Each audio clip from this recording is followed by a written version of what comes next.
अक्सर पूछा जाने वाला सबसे बड़ा कानूनी प्रश्न यह है कि पैतृक संपत्ति में आपका कानूनी हिस्सा क्या होगा। यह कई कारकों पर निर्भर करता है, जिसमें मुख्य रूप से आपका धर्म और संपत्ति की प्रकृति क्या है।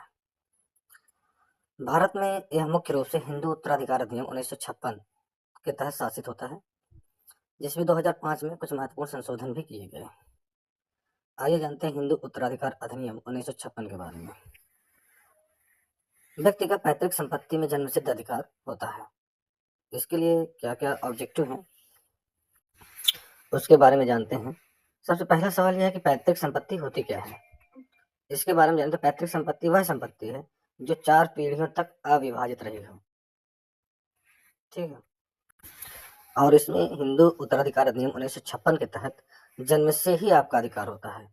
एक बेटा हो या बेटी हो, पैतृक संपत्ति में जन्म से ही सहदायिक बन जाते हैं और उनका हिस्सा उसमें बना रहता है। 2005 में संशोधन क्यों किया गया? 2005 में संशोधन इसलिए किया गया ताकि बेटियों को भी समान अधिकार मिल सके। अब एक बेटी को पैतृक संपत्ति में बेटे के समान ही कानूनी हिस्सा मिलता है, अर्थात बेटे और बेटी समान रूप से सहदायिक माने जाते हैं। और जब पैतृक हिस्से का विभाजन होता है तो संपत्ति के सभी सहदायिकों और उत्तराधिकारियों के बीच समान रूप से विभाजित किया जाता है। एग्जाम्पल तौर पर समझे तो यदि एक पिता, 2 बेटे और 1 बेटी है तो प्रत्येक का हिस्सा 1/4 होगा, अर्थात सब में बराबर बराबर विभाजित होगा।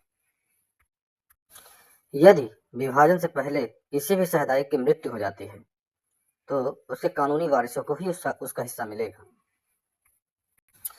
यह अधिकार केवल पैतृक संपत्ति पर ही लागू होता है, न कि स्वयं अर्जित संपत्ति पर।